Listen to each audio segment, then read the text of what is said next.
Welcome to the Bloody Disgusting Network.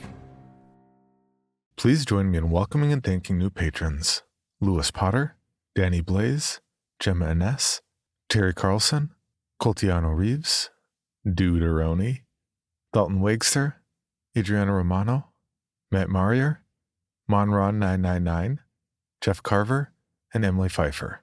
To see how you can support the podcast and get rewarded with early commercial-free access, weekly bonus episodes, immediate access to over 600 Patreon-exclusive episodes, and more, please check out our donation tiers at patreon.com/creepypod. And don't forget to get your tickets now for One Night to Live, a live performance in Chicago, November 10th at the Music Box Theater, featuring SCP Archives, Scary to Sleep, and Creepy, performing live for one night only. You can get your tickets now at musicboxtheater.com or the link in the show notes. There are also a limited number of VIP tickets that include reserved seating, a swag bag, and priority signing at the post-event meet and greet. Don't wait. Get your tickets now.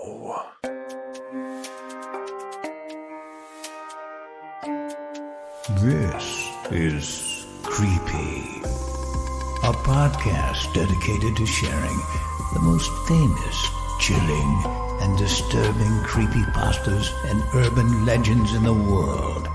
Whether these stories truly happened or are simply fabrications is for you to decide. These stories may contain graphic depictions of violence and explicit language. Listener discretion is advised.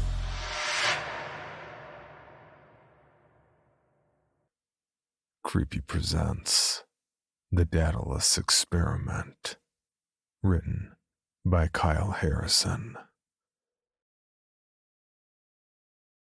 The following recordings are part of the Daedalus Operation, a top-secret experiment taking place in authorized by. Only authorized members may listen to these files.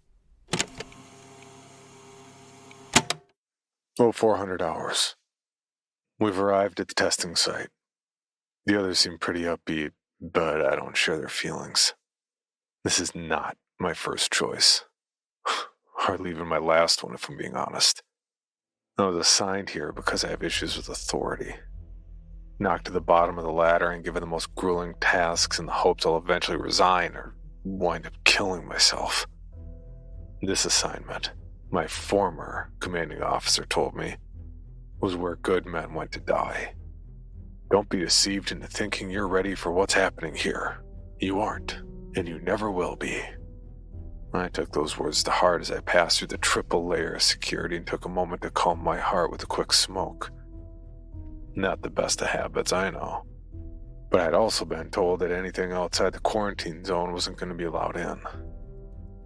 All my personal effects, the memories of my time serving the military, even the picture of my girlfriend would be left behind. Someone told me it wasn't too late for me to run and hide.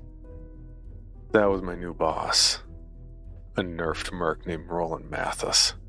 He was either Eastern European or Mediterranean, but he looked like he was the type that meant business and had probably seen twice as many battles as me. He was counting inventory as his soldiers set up a base camp, and a senior communications officer was explaining how we'd be able to transmit anything from the other side once we went through. "So this is for real?" I asked, recalling the bizarre way the mission had been described when I'd been told I was headed to this godforsaken place. The file was thin, but claimed that the building we were now entering had experienced an incident relating to an experiment only about 5 months ago. Since that time, 4 teams had attempted to discern what had happened, and none had returned successfully. According to the last transmission, there were large flocculations in radio waves and electromagnetism. It was a wall of noise, a glitch in the very fabric of our reality. The squad had come to call this zone as a liminal gate, as the only footage we'd obtained from the other side showed drab corridors that went on forever, fluorescent lights that hardly provided any illumination at all, and a sense of emptiness that filled anyone who watched the media with a sense of dread. When I first saw the report, I'd assumed it was some sort of sick joke, or a confusion in the mission statement. But now, as we prepared to barge into the abandoned building, acting as though it were a battle zone. I realized that this was more dangerous than anyone had imagined. They told me to get my suit on and be ready to move out in 1 hour. I took the time to call my girlfriend. She didn't even know about my reassignment, and I wasn't entirely sure how to explain it. Thankfully, I only got her voicemail, so I made it quick. Hey, it's me. I'm on the field again, just like you wanted. I'm about to head out, but I wanted to make sure you're doing okay. I know we haven't had much chance to talk, but I think I'd like to change that. Once this is over, maybe I can just come home. Hell, I wish I could now. I wish I could run into your arms. The message beeped and I cursed myself, realizing I didn't even have enough time to say all the things I wanted to say. I've made so many mistakes to wind up here. My superiors likely wanted me to enter this building and never return. I suited up and took a deep breath. It was time to prove them wrong. 500 hours. I told myself that as Mathis finished getting the others ready, I'd do my best to familiarize myself with the names of my fellow comrades. We were but a skeleton crew, meant to only investigate as much as possible and report back to HQ. But it was soon very clear I wasn't the only one here who had been sent to be forgotten. Vince Carter, the team's physician, said that he'd been given the assignment after a botched surgery in Boston. Mr. Lang said there were 2 sisters who needed his assistance, and he was on holiday near Evergrove anyway. He said he tried to save them, but honestly he was called too late. They didn't like that, and given the fact that he had alcohol in his breath, well, don't have to tell you what happened next. I was focusing on the darkness and thinking back to the footage I'd seen, asking aloud to Commander Roland, where does the power source come from? Apparently it was one of many questions that we needed to answer. Weatherby, an analyst that seemed close to Roland, was helping to set up a tethering system. All of us would be interconnected to one another via simple pulleys and ropes as though we were planning a spelunking expedition. It's easy to get lost in there. Make sure you don't lose sight of one another, Weatherby advised all of us. An older soldier that looked like he should be already past retirement barked a complaint as the analyst finished the hooks on the rope and gave me a gruff look. I immediately noticed he had a long scar running along the left side of his face, along with a glass orb where his eye had once been. The older man asked if I had something to bother him with. Commander Mathis told us to send out any messages to family or friends in the event we don't return. I didn't see you doing that, I commented as we walked towards the darkness. Nobody out there left for me. Only shadows are my comfort now, he said, spitting on the ground. Come on, there must be someone. He turned and jabbed a finger in my chest, angry I was still pressing the issue. I said there was no one. Leave it at that. I belong here, the old man growled. I stood in place for a moment, confused by his words as Vincent explained that Marsh was the only one that volunteered. He didn't know why. There were rumors, of course, but nothing solid. I shook off the unease and nodded, activating the light on my helmet and followed the others inside. Mathis was nearing the east wall, setting up small rectangular boxes on the edge of the concrete barrier, and then Weatherby was going to each one and checking to make sure everything was secure. Roland told us to cover our ears. I barely had time to listen as a strange resonating noise filled the empty building.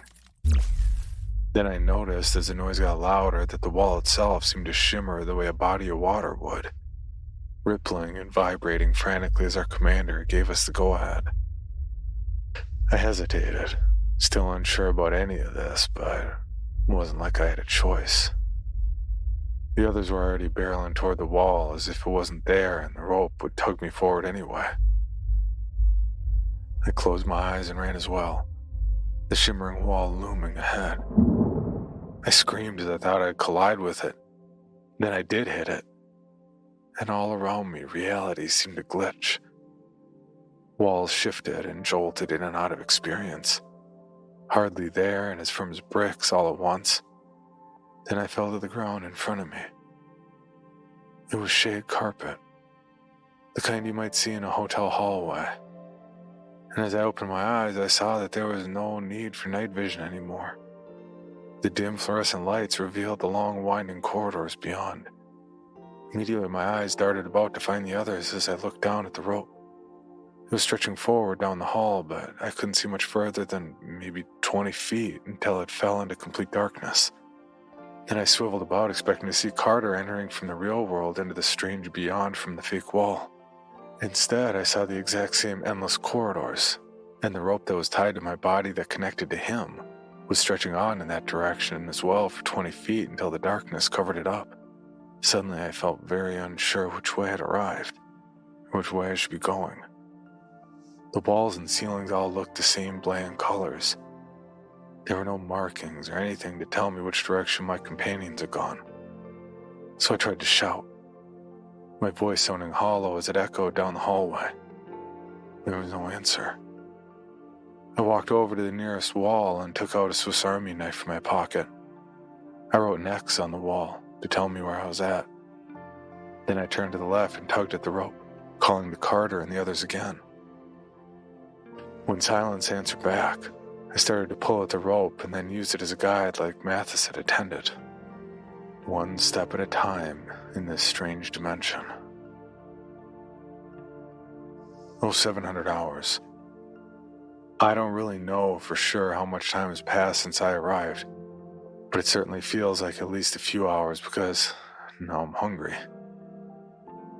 I've been following the rope, calling to my fellow soldiers every 100 feet and wondering if I'll be alone forever as I wander these empty liminal spaces. I tell myself not to give up, but that is very hard when it feels like the odds are against me. I've somehow been going in circles as I found the X that I marked on the wall at least 22 times, but it doesn't feel like I've turned around. The rope continues to stretch on infinitely. I decided to take a break and eat the first of my rations, thinking maybe if I stay out, someone will find me. I'm partially correct, but it's not someone. It's something. 08:30 hours. I heard something in the distance, a low, grumbling noise that made the hair on the back of my neck stand up. I knew it couldn't be any animal I was familiar with. It reminded me of an old video cassette recording, warped and beyond understanding, shrieking and scrambled. It was somewhere in front of me. The lights above my head flickered for a moment as the noise got louder, and I stood up, keeping my hand on my rapid-fire weapon and peering down the next endless corridor where the rope stretched to. I saw something in the shadows. It was distorted and scrawny and warped all at the same time. It had at least 5 appendages, a twisted neck, a head that looked larger than its body, a mouth on its abdomen, and claws where its eyes should be. It moved the way a scorpion would. Its long, messy pinchers stabbing in the ground as it crawled first on the floor and then to the walls and ceiling. Every time it made noise, the entire corridor resonated with a vibrating ring of energy, and it was hurrying toward me. Immediately, I opened fire on the creature, a string of bullets flying from my weapon towards its open stomach. As it got hit, the fleshy tendrils of the legs and flailing arms widened and shook madly, absorbing each blow as if they were just striking at the air. And it was growing larger, too, until the abscesses on its head was too bulky to even hold its own weight, and it tumbled into the room alongside me. I panicked and cut the rope, running back the way I had come to the right and away from the path I'd been following. The halls kept stretching, on and on, as I weaved and hid, trying to make a distance between myself and the monster.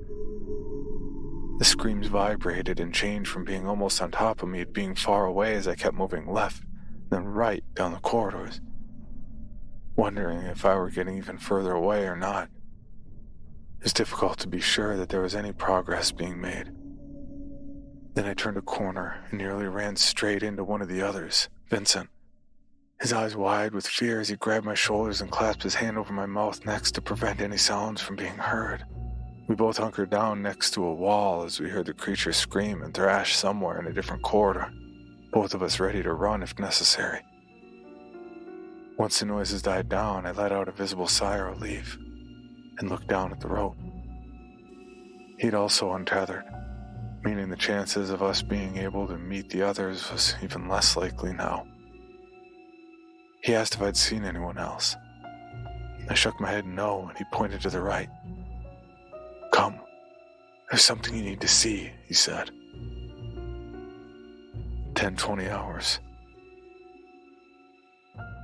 I'm not entirely sure if the measurement of time means much anymore, but I've been trying my best to keep track of our journey here. Carter seems to know where he's going, following scratches at the wall to the east as he kept his weapon steady and we kept moving. Every so often we'd freeze, hide, and listen to the strange monsters that shambled past us, but never would get close. It made me wonder if perhaps the creature itself was also lost here, the same as us. Soon I was beginning to wonder if these markings were ever going to lead anywhere, when I saw what looked like a door, and I nearly laughed in astonishment. Running toward it, I unlatched the handle and found myself staring at what resembled a fire escape of some kind, with stairs that seemed to go on infinitely forever above and below us.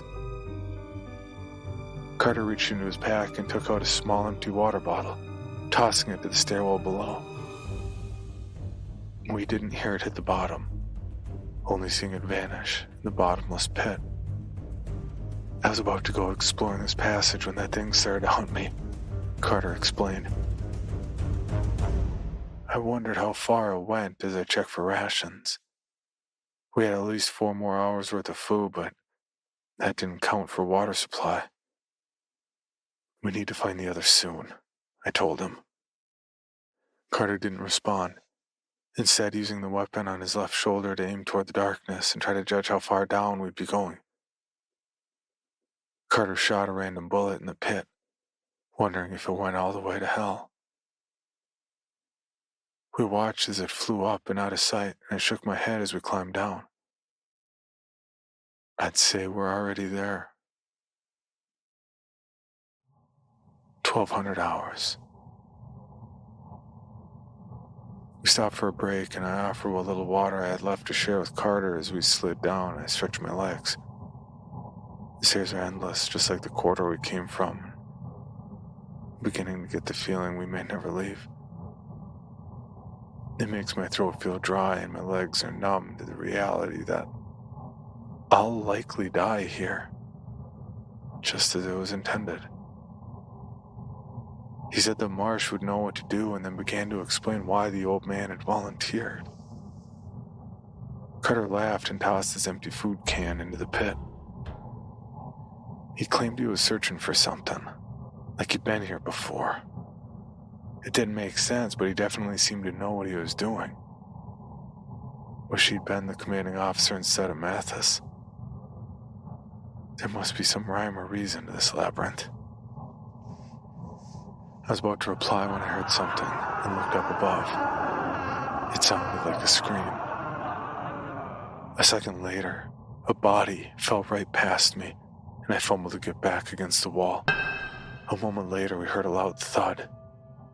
Getting to our feet, we ran down about 5 more floors of stairs to see that the analyst that had been hired to keep us alive was now the first victim of this maze. I looked above us into the infinite stairwell. Do you think it was that thing, and it's following us? I asked. Carter pointed his weapon toward the corridor to the left.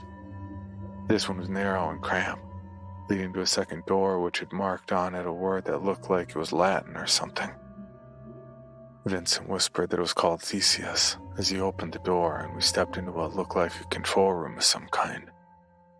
There were monitors everywhere, at least 100 of them, maybe more, viewing all of the different corridors and corners and floors of this interdimensional maze.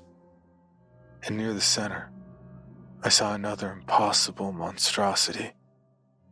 This one had to be at least 20 feet tall, judging from the angle of the camera. It was chained down on all sides, so it was difficult to be sure how large it was at full height. It looked like a mad science experiment gone wrong, with the flesh twisted and peeled back all over its body. A mesh between a beast of the field and a man's lower torso. Its head was shaped like that of a bull, with two bony, cracked horns curving towards the lighting fixtures as its cold, dead hazel eyes peered towards the camera. It was looking toward us as if aware of its captivity, thinking of its escape. "This is why this place was built," Vincent told me, his voice hardly a whisper as we checked the other cameras. There were more creatures that I couldn't describe properly on other floors, roaming freely and hunting for food, or maybe just hunting to kill. It occurred to me in these endless corridors it was likely that nothing would be available for resources, so the only thing keeping these beasts going was sheer rage. It may be a means of energy, like the lights, I thought as I looked away from the monitors.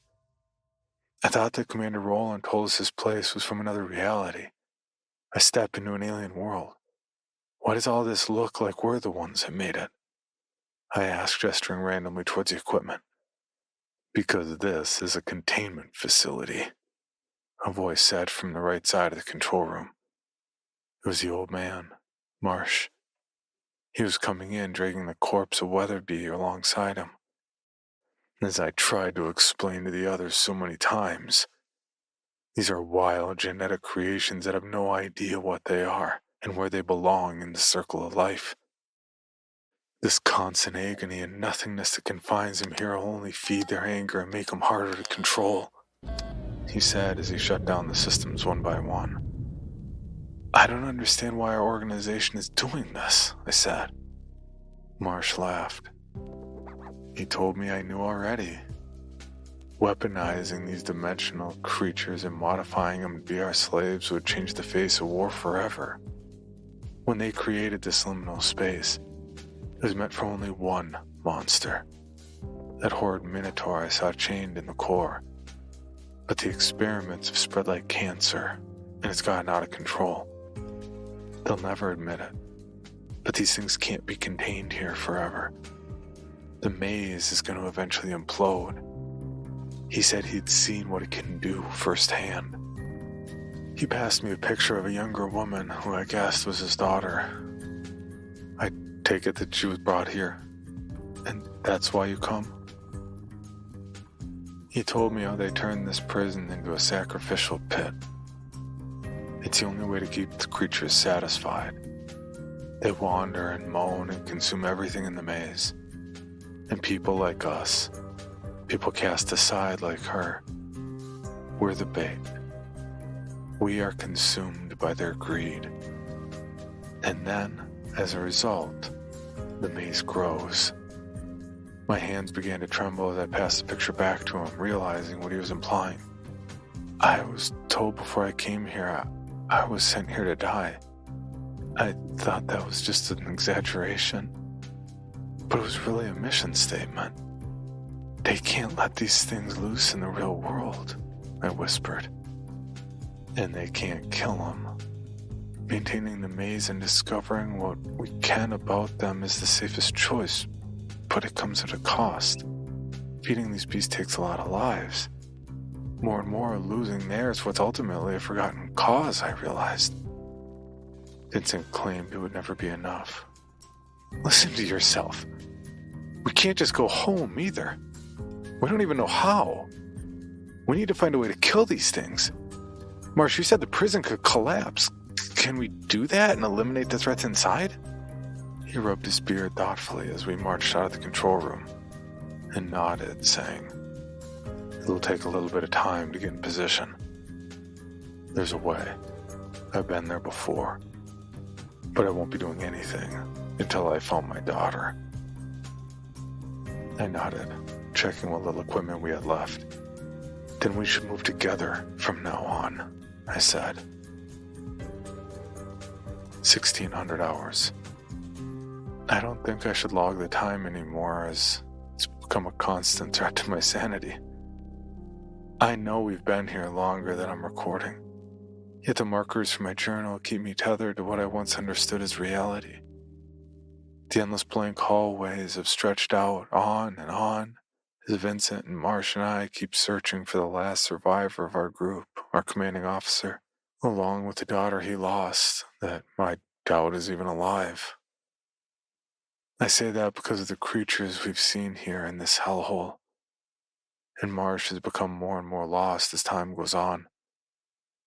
His earlier ramblings about knowing a way to stop these monsters seems like a faint memory now as I pull Carter to the side and mutter, "How long are we going to let this old man keep us wandering? We have no idea what part of this dimensional prison we're in." Carter's eyes were bloodshot and his lips were dry. Another reminder that we were out of time. We had no resources left and our energy was scarce at best. "Maybe we can find a way back to that command center. Find an exit," he asked, coming to terms with the fact that our search for Roland seemed useless. Before I could speak, I heard Marsh hollow for us. It was a cry of distress. Despite our misgivings about the man, we dashed to where he was at in another large empty chamber, and as soon as I saw what had made him scream, I felt numb. Roland, or what was left of him, was on display in the center of the room. His body was spliced apart every which way you could imagine, naked and dripping blood as it was held together by what looked like long black chains. Suddenly, I realized where we were. This was the center of the maze where earlier we had seen the strange bull-like beast, the Minotaur as Marcia called it. But his story was now falling apart. He claimed this was another mad experiment that had failed, that was what we'd seen. Yet now we were viewing it for ourselves, and all I saw was a tortured, broken man. And yet his organs seemed to have life in them as a strange energy pulsed amid the chains. We are the experiment, fed into the machine to face these beasts and eventually becoming them, I realized. I heard shrieks coming from the nearby corridor and realized that the beasts we had been chased by earlier were likely coming here soon to harvest what was left of Roland. Marsh fell to his knees, defeated and frustrated as he screamed and punched the blood-soaked floor. I knew he was thinking of the daughter he sacrificed everything for. Then I turned to Vincent, who was cocking his gun and aiming at his own mouth, tears streaming down his face. "This isn't how I wanted it to end. I'd rather be dead than used for this freak show," he whispered with a raspy voice. I screamed for him to stop, but it was too late.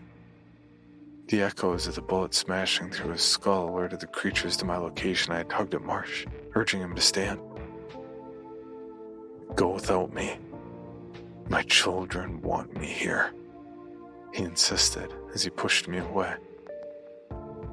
I didn't have time to argue as the different shambling beasts were already in the core, so I ran to the left and didn't look back. Time unknown. How long has it been since then that I've somehow survived? Perhaps it's been days or a few months. I wait for others to arrive as I wander this place, forced to feed off the men that are left behind and use their carcasses as shelter and security. The creatures are beginning to treat me as part of the maze and give me my own territory. A back room of sorts that I can wander and scribble on the walls whatever I wish. This is where I've begun to write warnings in my own experience of my time here, using the long fingernails and rudimentary bones I have left from our grotesque meals, to which I can remind myself of how I once was human too. I think I walk like a man, but I can no longer claim to understand the world beyond the maze. Here, thanks to the endless cycles of time, I can become a god. This is likely what the experiment was meant for anyway. And although the creatures I've seen are bizarre, I have seen how beautiful they can be. How can something so amazing and full of life be a nightmare? I returned to the command center and saw Marsh on the cameras not long ago, wandering a different part of the maze. His skin is all but gone now, and he walks like a shadow with a limp. He continues to search for something that's long gone, or perhaps it may not even be here. Or, as I've begun to lose track of time, I've understood that there is no rhyme or reason to the flow of events here. We are simply here. The present is always, and the past is always, and the future is always. I have found the place where Marsh claimed this place could be open to the rest of the world. I walk by it often to see who's there. Sometimes I think of escape, but I doubt the world would recognize me for what I am now. The other day I saw a woman, a girl. She seemed familiar. A distant memory from the life I could have had.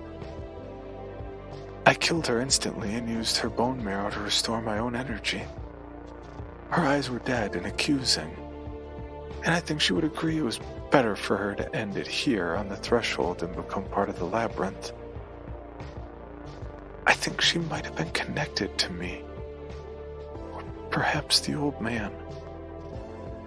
He is a part of the maze now, his body meshing with the walls and being absorbed. The same will happen to me. I do not know if I will return to the world beyond, although the way is open to me.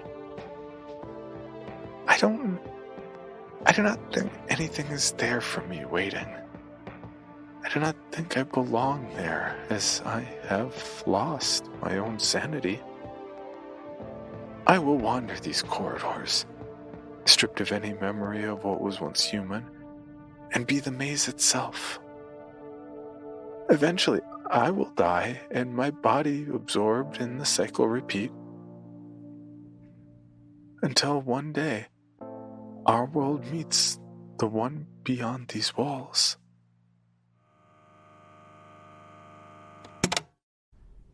End recording. File under Daedalus Test Subject number 13. Mission considered a success minus the casualty of one Lucia Marsh. Continue process of creating new mutations. Begin plans for next mission by end of month. Mission statement. To expand perimeters of Dimensional Gateway, to explore further details of New Dimension, and to determine the flow of time within.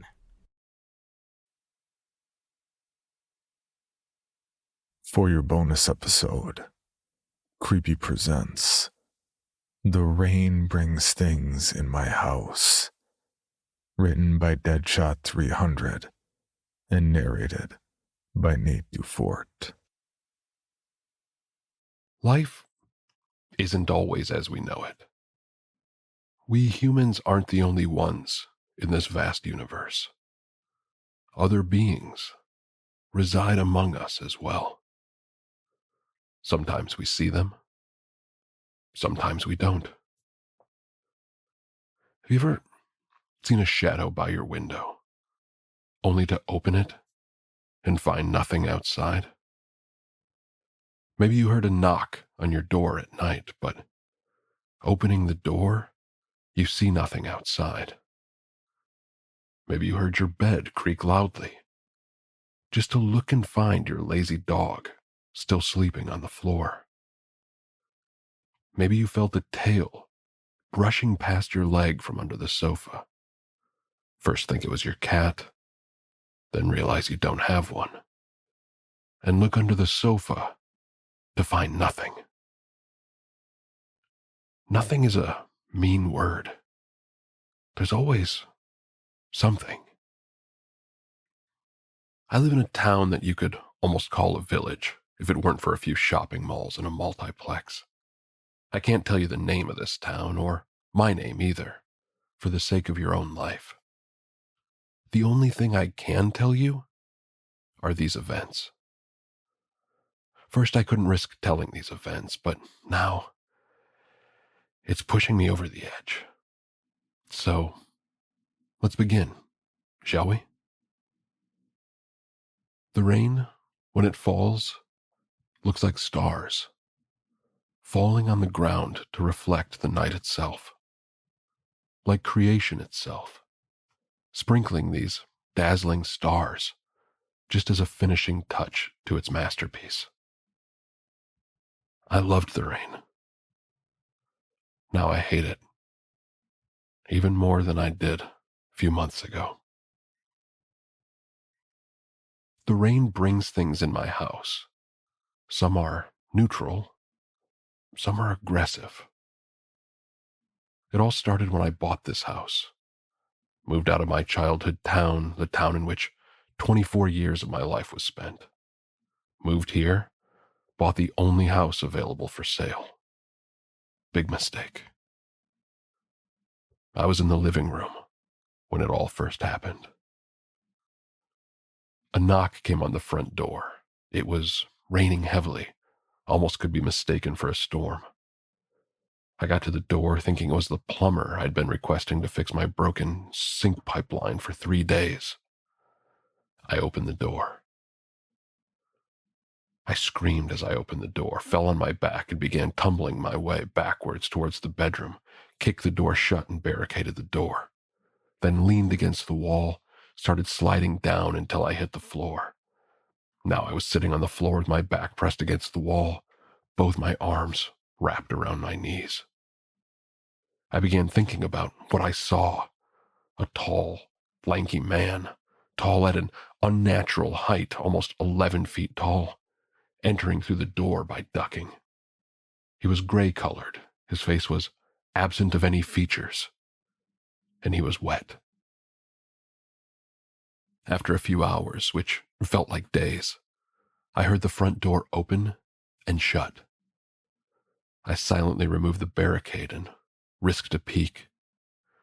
For those who are thinking why I didn't call someone, my phone was left on my couch.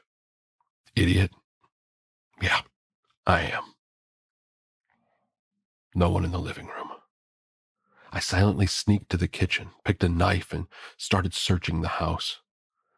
After triple checking all rooms, making sure no one was in the house, I was convinced I hallucinated. That was until I saw muddy footprints all over the floor. It started from the front door, went to all rooms one by one before going back to the front door and vanishing.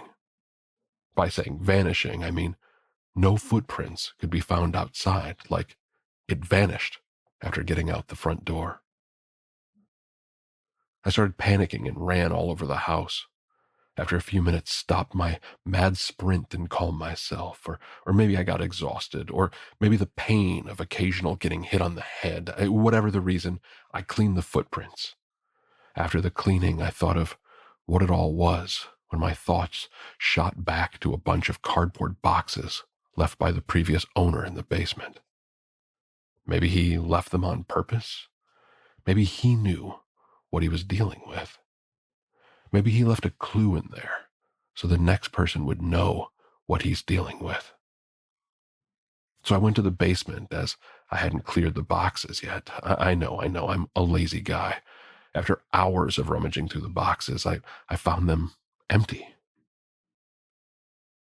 Shocked, I started tossing the boxes over the room when I found a piece of paper nailed in the wall behind the boxes. It had something written on it. After reading it, I realized it wasn't any paper, but a torn page of a journal. I gently tore it from the nail and tucked it in my pocket. It was written about how this house was built upon a bridgeway to other realms, about how things come and take shelter when it rains. Not commonly, rarely so. I come to know the two types of these things, neutral and aggressive. To clear your confusion, the tall thing was neutral. I've encountered them 28 times now. By now, I mean a whole year. Told you they come rarely. Of 28 things, only 7 were aggressives. The reason I'm telling this to you all is because of my most recent encounter. I almost grew accustomed to it. Neutrals weren't a problem. The only problem I had were the muddy footprints. Well, the aggressives left footprints too. They basically stalked the house until the rain stopped. But the aggressives weren't so nice. I was on alert when it was an aggressive. Aggressives, in the best case, broke some plates, and in the worst case, threw me against the wall. They don't kill you, if that makes you feel any better. My recent encounter was 2 days ago. I was watching the weather forecast as it was raining for 1 day and 13 hours straight, when a knock came on the front door. Bracing myself for any aggressives, I opened the door, but was met with brown eyes and black hair, a face that had all the human features. The face felt familiar. Searching my brain for the face, I remembered it's a friend from high school. He was smiling.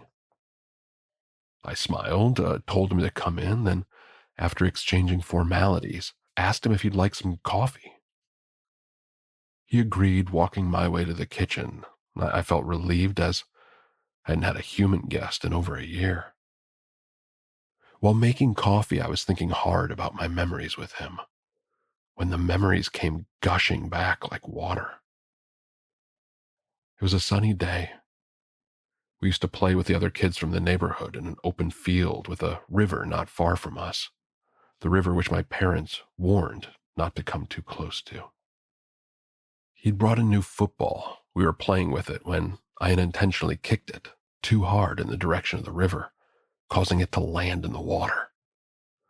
We all thought for a moment before abandoning the idea of swimming across it. The current was too strong for us to swim through. "I'll do it," he said. He was always the adventurous type. We clearly denied the opinion, but he wouldn't listen. He went after that stupid football, not listening to the request of 8 kids almost his age. He strugglingly made it to the opposite side, picked the ball, and clutching it to his chest, started swimming back towards us. We told him to throw the ball towards us, but he didn't. Not all adventurous persons are smart. Halfway through the river, his ball slipped, and he lost focus for 1 second. That was enough time for the current to break his posture and start dragging him away. He screamed for help, but before we could do anything, we heard a sickening crack. He'd hit his head on a rock. We could only watch helplessly as our muscles denied to move. The last thing we saw was the ball. They never found his body. I was snapped back to reality by the sound of the mug breaking by falling from my hand. I shot a glance behind me, finding him grinning at me by the kitchen door. I looked behind his shoulder. Muddy footprints. Shit. He had my only exit blocked. After my first few encounters with the aggressives, I knew better than to use knives against them, and this one was even different. So I used the only advantage of humanity over these things: wits. With all my strength, I hurled myself towards him, and he did what I had expected. He dodged me and stood aside. Though I hadn't planned on building so much momentum, which I certainly did, so I couldn't stop myself. It was now hurling at my own wall of the living room. Great. As I slammed into the concrete wall head first, dizziness took over me. Trying to suppress that dizziness, I tried to stand up and fell. Realizing I couldn't stand, I started to crawl my way towards the bedroom. I couldn't move an inch before something was holding my leg. I glanced backwards to see him holding my right leg, glaring at me. With all the strength I had, if I had any at all, I kicked on his face hard, and to my surprise and shock, he stumbled and fell backwards. Without wasting a second, I made a mad dash for the bedroom, or maybe a mad crawl. I still don't know what I did as adrenaline took over me. Just as I reached the bedroom, I swung back to close the door to see him running at me at an inhuman speed. In a swift motion, I swung the door shut and felt relieved for a second. Until the door blew up. Is it only me, or doesn't my relief last more than a second? I was launched from the ground and crashed into the wall above my bed again. I groaned as I fell on the bed and tried to sit up. Suddenly, I was slowly levitating above the bed until I was midair, floating in a standing position. The dizziness was in its final stage. Soon, I will be unconscious. I realized he was screaming something. I weakly opened my eyes to see him standing in front of the bed, glaring at me. I couldn't make out what he was saying. He was sounding like someone talking underwater. Either my ears were ringing or he sounded like that, I don't know. Finally, I could make out the words, "You killed me." He then positioned his hands in front of him, positioning his hands like he was pressing someone's neck, and at the same time I felt hands on both sides of my neck. The invisible hands started getting tighter and tighter. Now I was gasping for breath, kicking the air, and as both my hands were trying to find the hands around my neck, tears started rolling down my eyes, and a small stream of blood was pouring out of the portion where I hit my head on the wall earlier. Now he was repeatedly screaming, "You killed me! You killed me!" Right after, his skin started to decay until his skin was black, barely clinging on his bones, and his head revealed a smashed skull. "No!" was the only thing I could choke out before my vision started tunneling. When I was almost losing consciousness, the pressure was released. I dropped on my bed. After a few moments of gasping and heavy breaths, I came back to my senses and realized the rain had stopped. After minutes of groaning and rolling, I came to know I had a dislocated left shoulder, a seriously bruised neck, and a cracked skull. After limping my way to the living room, a chill ran down my spine. My bedroom door was broken to bits, and a crack formed on the wall where I hurled into, but none of them were the source of the chill. In the middle of my living room, on the center of the suddenly wet floor, lay a bloodied football. For more information on this podcast, including how to submit your own story for consideration, please visit creepypod.com. You can also follow us at CreepyPod on social media and YouTube. All stories told on this podcast are done so through Creative Commons Share-alike licensing or with written consent from the authors. No portion of this podcast may be rebroadcast or otherwise distributed without the express written consent of the Creepy Podcast production team and the story's author.